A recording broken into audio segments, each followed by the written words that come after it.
قطر میں اسرائیل اور حماس کے درمیان جنگ بندی مذاکرات کا پہلا دور بے نتیجہ ختم۔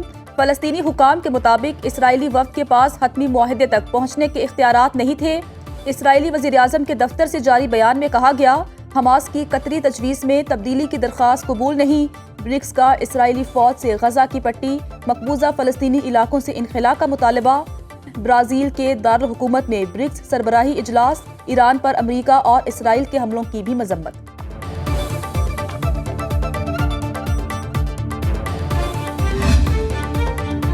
اسرائیلی وزیراعظم امریکہ روانہ، نتنیاہو امریکی صدر ٹرمپ سے ملاقات میں غزہ جنگ بندی معاملے پر بات کریں گے۔ جنگ بندی معاہدے سے غزہ میں ہنگامی امداد کی راہ ہموار ہوگی۔ حماس پہلے دن 10 اسرائیلی مغویوں کو رہا کرے گا۔ 18 ہلاک اسرائیلی مغویوں کی لاشیں مرحلہ وار اسرائیل کے حوالے کی جائیں گی۔ خوراک سمیت امدادی سامان اقوام متحدہ اور ہلال احمر کے ذریعے تقسیم ہوگی۔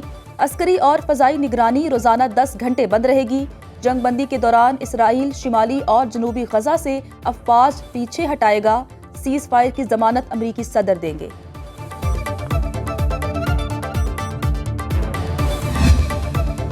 انسانی حقوق کی عالمی تنظیم ایمنسٹی انٹرنیشنل نے فلسطین ایکشن پر پابندی آزادی اظہار رائے پر حملہ قرار دے دیا۔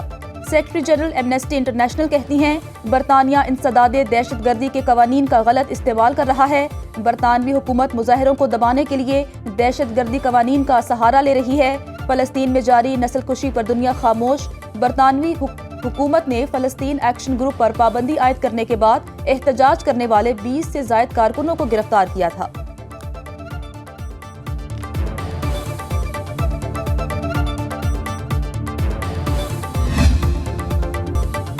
امریکی صدر ڈونلڈ ٹرمپ نے آئیووا میں تقریب سے خطاب میں دعویٰ کیا کہ ایران نے قطر میں امریکی ایئر بیس پر حملے کی پیشگی اطلاع دی تھی۔ امریکی صدر کے مطابق ایران نے حملے سے پہلے نہ صرف اطلاع دی بلکہ جگہ اور وقت کا بھی پوچھا۔ صدر ٹرمپ نے کہا کہ ایران نے ان سے پوچھا کہ وہ کس جگہ حملہ کریں، جس پر انہوں نے قطر میں امریکی بیس کا بتایا، جسے ہم پہلے ہی خالی کرا چکے تھے۔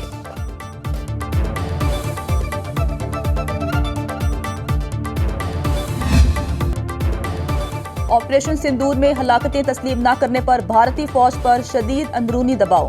مودی سرکار نے ہلاک فوجیوں کو اعزازات دینے کا فیصلہ کر لیا۔ پاکستان کے خلاف جارحیت میں بھارتی فوج کو بھاری نقصان اٹھانا پڑا۔ مصدقہ اطلاعات کے مطابق صرف لائن آف کنٹرول پر 250 سے زائد بھارتی فوجی ہلاک ہوئے۔ 100 سے زائد فوجیوں اور پائلٹس کو ایوارڈ دینے کا فیصلہ۔ 3 رافیل طیاروں کے پائلٹ سمیت 4 پائلٹس کو اعزازات سے نوازا جائے گا۔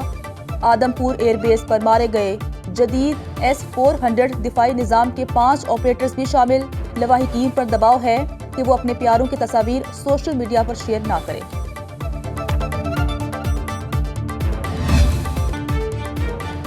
گودی میڈیا کو ایک مرتبہ پھر ہزیمت کا سامنا۔ سماج وادی پارٹی کے رہنما اکھلیش یادیو نے جھوٹی اور بے بنیاد خبریں پھیلانے والے بھارتی میڈیا کو آئینہ دکھا دیا۔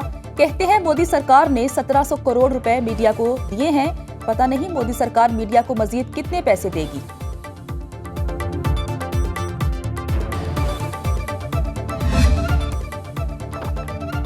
سندھ حکومت کا لیاری میں بلڈنگ گرنے کی وجوہات کا تعین کرنے کا فیصلہ۔ وزیر اعلیٰ سندھ مراد علی شاہ نے منہدم عمارت کے حوالے سے آج اجلاس بلا لیا۔ میڈیا سے گفتگو میں کہا، ملبے تلے دبے لوگوں کی جانیں بچانے کی پوری کوشش کی۔ عمارت گرنے کا واقعہ بڑا سانحہ ہے۔ اولڈ سٹی ایریا میں 480 خطرناک عمارتوں کے مکینوں کی متبادل رہائش کا جائزہ لے رہے ہیں۔ شہری فلیٹ خریدنے سے پہلے عمارتوں کی منظوری کی جانچ کو یقینی بنائیں۔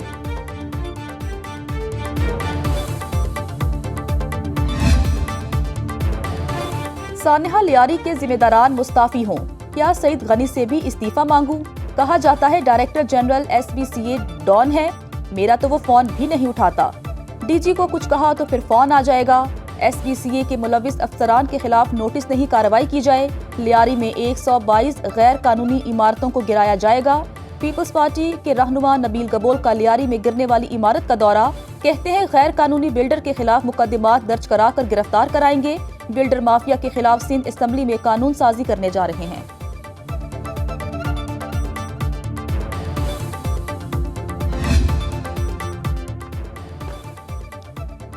سانحہ لیاری بغدادی کے متاثرین کو حکومت نے کوئی متبادل گھر نہیں دیا۔ ہندو کمیونٹی کے رہنما کی میڈیا سے گفتگو، کہا بلڈنگ پر کوئی نوٹس نہیں لگایا گیا۔ مرنے والے 27 افراد میں 20 کا تعلق ہندو کمیونٹی سے ہے اور تمام پاکستانی تھے۔ حکومت مدد کرے ورنہ احتجاج کا راستہ اپنائیں گے۔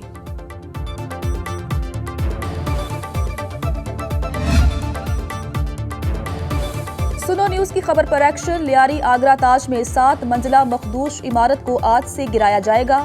سندھ بلڈنگ کنٹرول اتھارٹی نے آرہا آرکیڈ کو گزشتہ روز سیل کیا۔ ایس بی سی اے حکام کے مطابق عاشورہ کے باعث مسماری کا کام روکا۔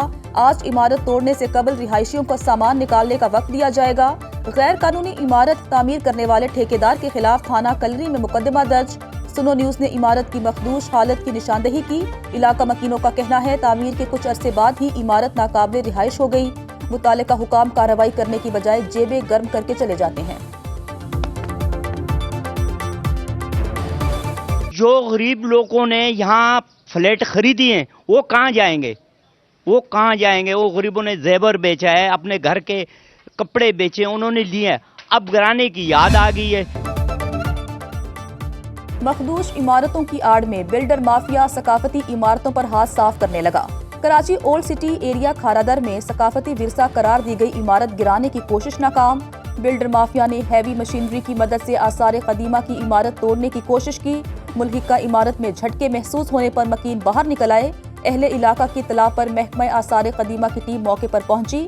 عمارت گرانے کا کام بند کرا کر 2 افراد کو حراست میں لے لیا۔ علاقہ مکینوں کا کہنا ہے بلڈر مافیا کے لیے سرکاری نوٹس کی کوئی اہمیت نہیں۔ عمارت توڑنے سے ملحقہ رہائشی بلڈنگز بھی خطرے سے دوچار ہیں۔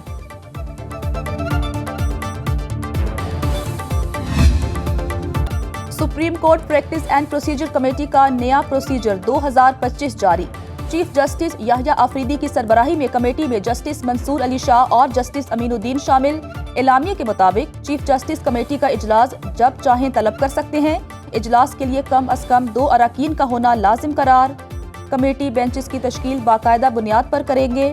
ایک بار تشکیل پانے والے بینچ میں ترمیم ممکن نہیں۔ چیف جسٹس عدم دستیابی یا بیرون ملک ہونے پر خصوصی کمیٹی تشکیل دے سکتے ہیں۔ نوٹیفیکیشن جاری۔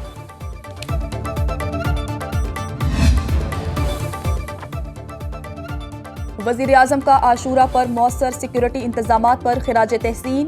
وزیر داخلہ محسن نقوی کی شہباز شریف کو سیکیورٹی انتظامات پر بریفنگ۔ محرم الحرام کے فول پروف سیکیورٹی انتظامات پر وزیر اعظم کا اطمینان کا اظہار۔ صوبائی حکومتوں اور سیکیورٹی فورسز کی خدمات کو سراہا۔ کہا مؤثر اور پیشہ ورانہ منصوبہ بندی کی بدولت عاشورہ کا پرامن اور پرسکون انعقاد ممکن ہوا۔ چاروں صوبوں کے وزراء اعلیٰ مریم نواز، مراد علی شاہ، علی امین گنڈاپور، میر سرفراز بگٹی کو خراج تحسین۔ وزیر اعظم آزاد کشمیر چوہدری انوار الحق اور وزیر اعلیٰ گلگت بلتستان کی جانب سے مؤثر سیکیورٹی انتظامات کو سراہا۔